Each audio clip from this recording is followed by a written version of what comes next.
In math, it is true, some students are better at catching math than others. But listen, for the majority of the students, it's just the strategy.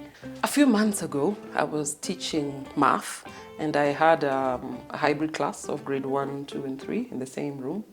And I was teaching triple digit addition, and I was teaching the children to expand the numbers and then add them, and I thought I was teaching a pretty good strategy. And then as well, I was teaching them the column method. I thought it was working out. Now, a student who was an old student of the school came in from another school because she had transferred to that school.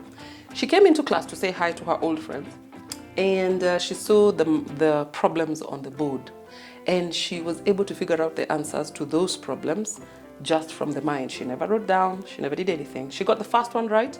I thought she got lucky. I asked her another one, she got it right. I asked her another one and she got it right. And I looked at my students and knew for sure at that point they would not be able to do the same thing. So I asked my assistant teacher who had been there when this student was there. I said, this student, she must have been really good at math. She appears to be, very good in math. And my assistant teacher said, no, she wasn't that good in math. She was average at best. And I asked myself, so what is the new teacher doing?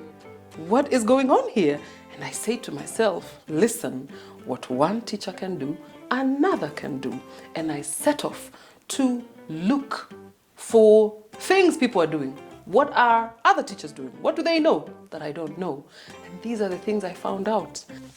This is an item called the 10 frame. It is a board.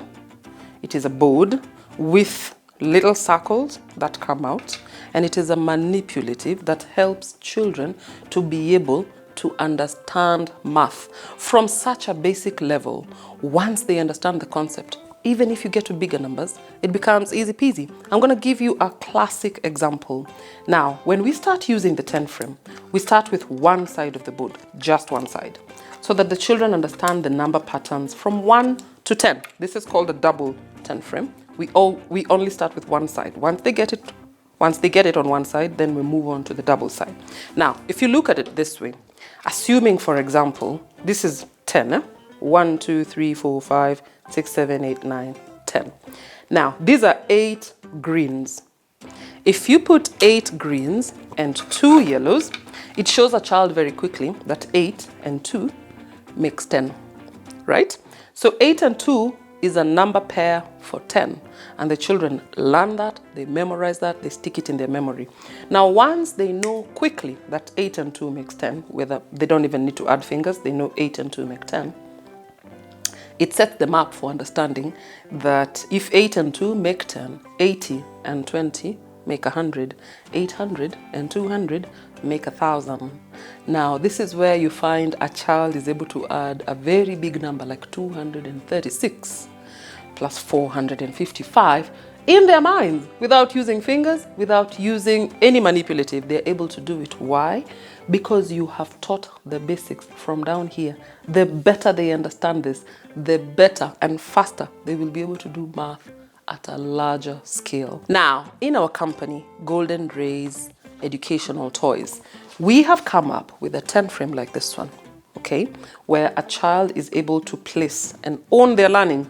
They know how to find the number pairs on the 10 frame. It comes with a booklet, this booklet, which has activities inside, which the child can do alongside the manipulative.